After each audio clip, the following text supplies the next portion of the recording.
Hey, everybody, and welcome to another episode of The Cheer Guys. I'm Daniel Satterfield, and we are here to talk cheerleading all day. Quick word from our sponsors. We want to talk about Coachable. That's the coachable-app.com. It is an app for coaches of all sports. You can go out if you're a coach and put a profile on it, have athletes send you their videos, and then get paid any price that you name for your knowledge. Your knowledge has value, and you should get paid for that. So go check it out at coachable-app.com.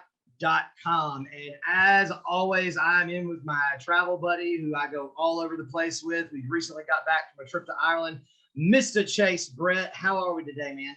Man, we're fantastic. We're back again. Another episode, special guest episode, where we get to take our time reaching out to industry professionals and talk about, what's going on in the industry. And this one is super, super cool. We are with Mr. Wesley Padilla here today.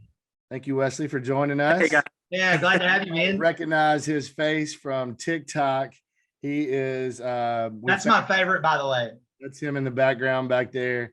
TikTok. This is the spot. Yeah. Oh, right there. That's it. That's the famous spot right there. He's TikTok famous for all of his choreography and obviously his personality and the things that he puts out there to put a positive spin on our cheer community, and we absolutely love it. So we are super excited to have you here today with us, Wesley. Thanks for joining us. Thank you, guys. I'm so excited to be here. It's going to be great. Well, we are going to jump right into it, man. And everybody out there is just going to get to know you a little bit. If you could kind of go from where you started in this whole cheer world and the journey that got you to where you are today, we would love to hear about it. Well, long story. Take your time. Take your time. I grew up in small town Mississippi. There's not much to do.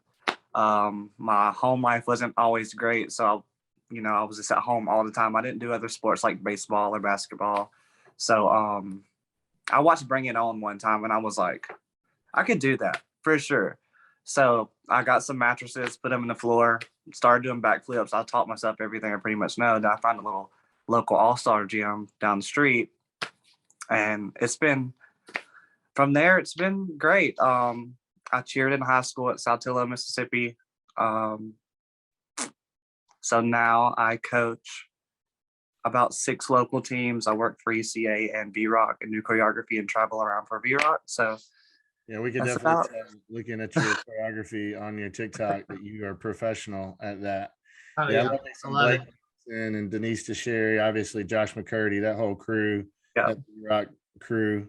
I grew up UCA boy, doing lots of UCA camps with those guys all over the nation. So yeah, it's an elite crew that you're part of there, and that's good, man. So those teams you work with, who are those teams that you work with there in Mississippi? We're Mississippi boys, so we always want to know. Sal Panola, based on Mississippi. Yeah. They're my baby. I've been with them for 8 years. We just won our back-to-back national championship title at NCAA High School Nationals, so we're excited about that. Yeah, congrats. Thank you. We're really excited. It's really big for that school because it's always been football there. So yeah, huge cheering there. Yeah. Good stuff. All the rap stars. Yeah, for sure. The other ones are just small local teams, but I love them just as much as this one. Boonville High School, Boonville Dance. I also do dance, if you didn't know that. Yeah, we say we can see it. I do dance. I'm an old school UCA boy, but I also cheered NCAA. So and have a little bit of dance background. So for me, love all the choreography. It's awesome. Thank you. People don't know though, is I make that up off the top of my head. Like they'll ask me, like in your video, like do it again or make it a dance trend. I'm like, I don't know what I just did. I do it off the top of my head. I have no clue. I know a ton of brilliant choreographers that are the same way, and they just make it as they go, as they feel it. Yeah. And so I know it's a big feeling thing. So what's the secret sauce, man? If we're going to just jump right into it, I mean, what's the secret sauce to having 12 million views on one of your TikToks, TikTok is tricky. It's all about algorithm. It's all about how long, if you can make a person watch your video from the beginning to the end. And I think for me, it was just kind of a luck thing, as it is for many people who are on TikTok, because the algorithm just picks random people and picks random videos to go viral. but obviously it works because people like to see that. Yeah. I think if I have any tips and tricks on that, it would just be to make someone watch your video from the beginning to the end, you know? Okay.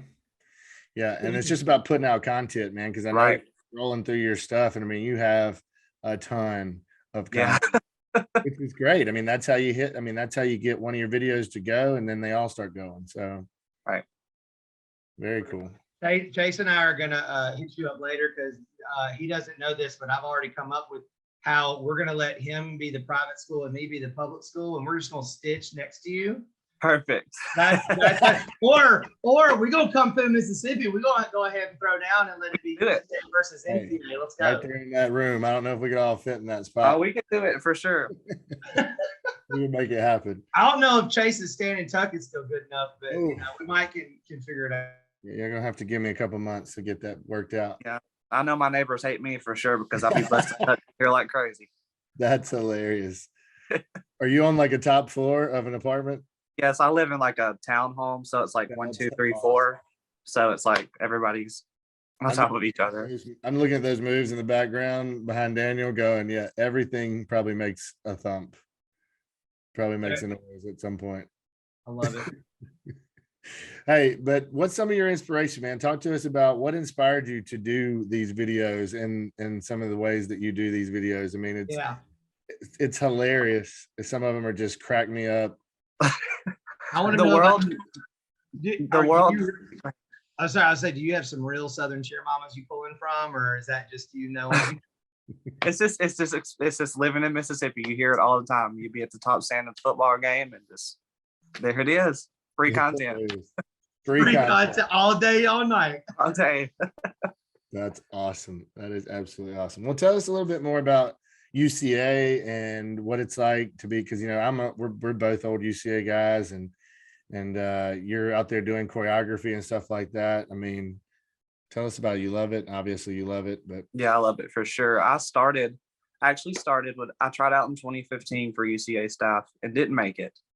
And then I got introduced to FCA staff, which is the kind of same thing, but it's just with like a Christian approach to it. So I did that for 4 years, and I came back old into UCA and was like, okay, I'm supposed to try out.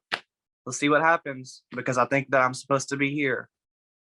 And I made it, and within 2 years, you know, I climbed that ladder because I guess they see the potential. Like, you know your worth. Obviously, you know your worth. You just got to get to the right people to put you where you're supposed to be. So, but I love UCA. UCA is great. I get to meet new people, make connections, and teach material. Championship, right? Right. Yeah.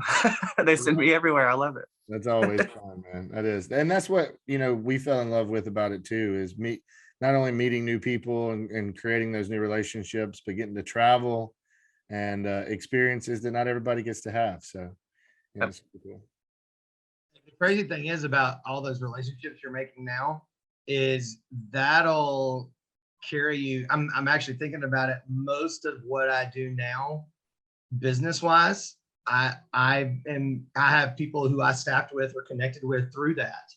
That I'm actually still currently doing things with. Those are like the lifelong friends and business partners I have now. So man, that's awesome. I love the networking. And so what I'm gonna let Chase kind of like, I'm gonna offset Chase just a little bit. I'm gonna pull one talking point out real quick. What do you think is you know, coming from Mississippi, and us all being Mississippi guys, I guess I just kind of want to throw this in there. Like, you know, Mississippi to me was a very hard place to be a cheer guy. Yeah, it was a very hard place to grow up a cheer guy. And Chase and I've had this talk. It's a very personal thing for me. It's actually it's been kind of funny lately. We've talked to 2 or 3 cheer guys from Mississippi, and you know, I just want to know, like, did you kind of have that same experience where people just didn't know what to think of you? And they don't know how to take you simply because you're this different personality and you're in cheer and it's not normal, you know? I mean, just wanted to see if you could speak a little bit to that and your experience there. Yeah, I mean, I went to school at South Tillow High School. I mean, cheerleading was not a thing. And I went up to the coach and I was like, I'm trying out. So what are you going to do? So she found like 2 extra random boys and was like, okay, we're going to be co-ed now. And they've been co-ed ever since. But for about 2 years, it was very hard because people at school didn't really understand. They're like, what? But they did see my energy on the football field and at the pep rallies, and they were like, oh my gosh, this guy's, he's pretty good. So it's cool. So about after 2 years, it was okay. But those first 2 years were rough, and people just don't, I think just because we live in the South, people just don't think that guys are supposed to do that. Yeah.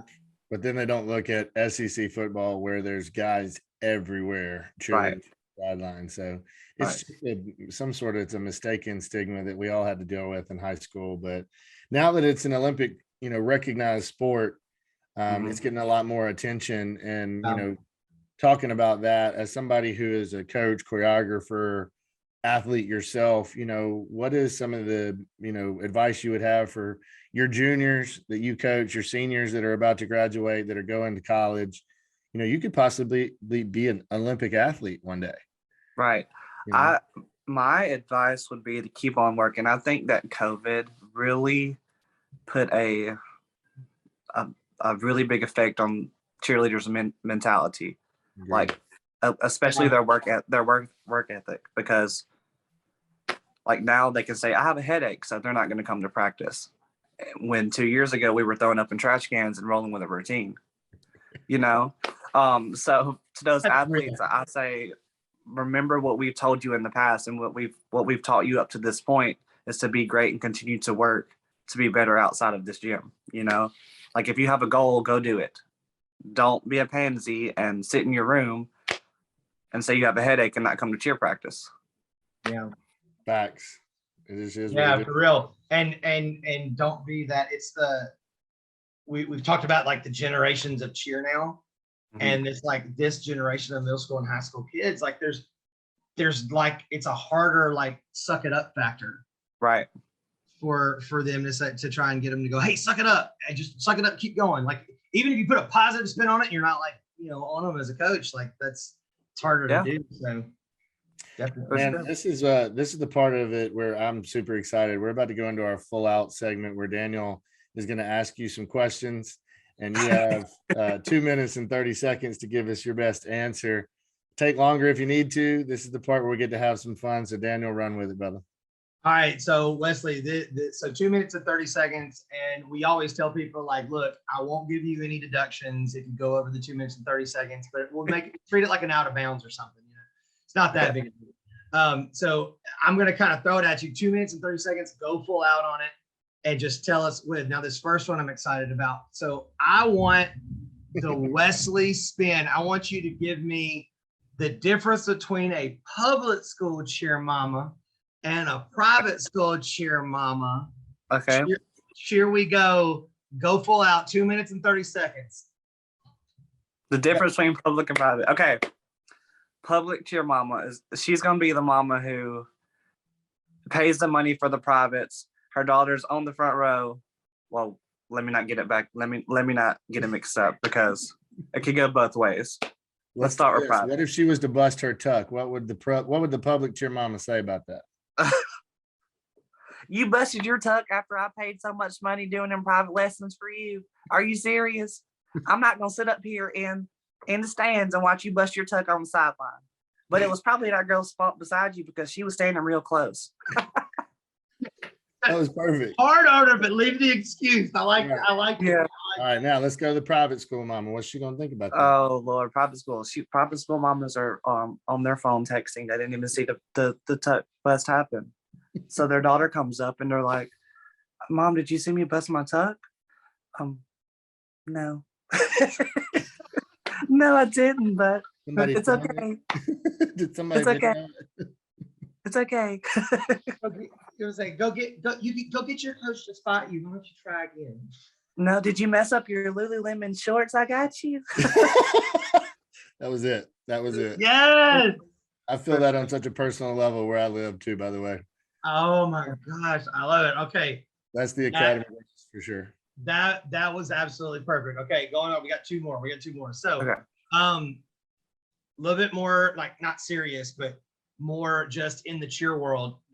What are your thoughts on Olympic cheer and dance?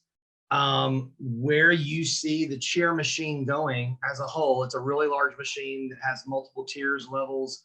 school, all-star college, different types of college, different types of international, everything. Give us your take on Olympic cheer and just your thoughts on the whole thing in general. Go full out. I think it's going to help open up a lot of eyes. Because cheerleading, I mean, definitely the Netflix show helped show a little bit of what cheerleading was about. Yeah. But I think cheerleading going into the Olympics is just going to change the game for sure. And just take us higher and higher and higher. I'm really excited about it. I wish that I could do it physically, but I cannot do it physically. My time has passed. But for those athletes who can, I think that's awesome. Hopefully I can be a part of it some way. We would try to work. But I think it's awesome. I think it's just going to open up a lot of doors and open up a lot of people's minds to what we actually do. Right. And we're not just out there rah-rah-reeing on the sideline. You know, we're throwing people in the air and people are landing on their necks, you know. It's hopefully not.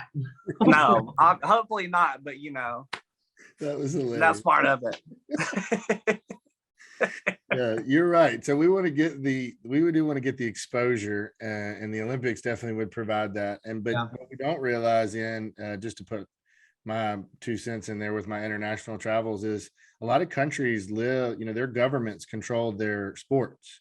Right. So when you become an Olympic recognized sport, now there's new job opportunities. There's new money that can be given to those government, to those federations, for people to have to make a living. And a lot of those athletes get paid based on how they do at competitions. They can go and win first, second, or third and actually collect a paycheck. So it does a lot of things for a lot of people outside of America, where we think, oh, cool, we could be on a Wheaties box. That'd be neat.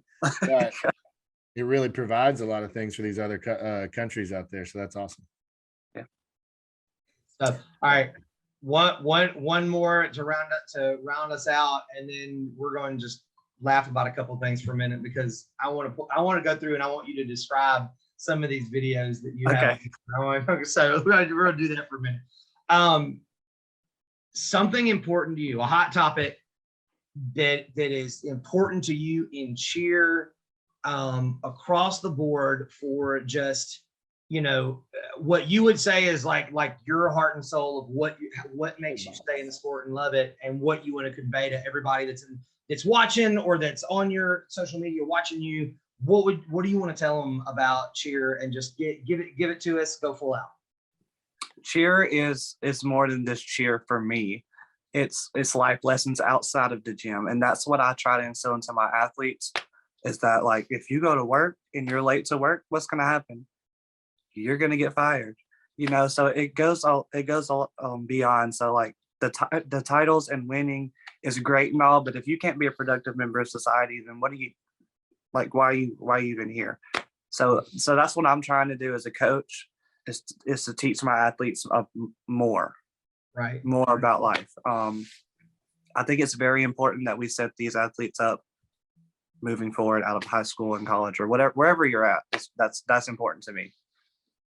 And knowing that I could be a part of their legacy in the future, well, they'll look back and be like, oh my gosh, Wesley yelled at me at practice this one day because I was late, or just one day I decided to miss and he chewed me out. It's just, I want to be that echo inside of their head whenever they're out in real life. Moving forward. Teaching them what they're really capable of. Yeah. Right. They don't know what they're capable of until somebody like you pushes them to that point. Right. And they will be grateful for it. So that's awesome. Keep doing what you're doing. Yeah, man. That's the full out segment. Dude, that's getting to know you a little bit. So real quick, I'm gonna tag this on the end before we go. There's one, I have a specific one. Okay. That I want to go to. All right, hold on. Let me. There's like a billion of them. Yeah, that's a lot. No. This one right here. This one Southern Cheer Moms football game. Okay, so my sound's not on right here because I have this going on. But so Southern Cheer Moms at football games, and I know we just kind of like did the like back and forth. I want to know when was the first time you did this voice? And somebody said, you need to film this. And somebody said, you need to put this and show people how funny this is. That's what I want to know. I that was honestly random, to be honest. I was at work. That video right there, I went outside for 10 minutes and sat on the steps. I had a break and I was like, let me just talk about cheerleading for a second, like a mama would. And I was thinking about my mom in my head, and I was like, this is probably something she would say. So that's where it all came from. And I just made up this whole scene in my head of a football game, and there we are. You realize you just confessed something, right? You just confessed. That's your mama. That's you being your mama right sure. There. That's what you being. That's what you just confessed. That was her, but she was over the top though. She would have came down off the bleachers and pulled me over the fence. I said, "You better get it together." Mamas, boy, they're all the same. That's right. That's right. But his mama and my mama both the same way. They say, why am I paying money for something if you're not going to do it? Right. She tried to pull me out of that all-star gym 5 times for sure. Because she didn't understand.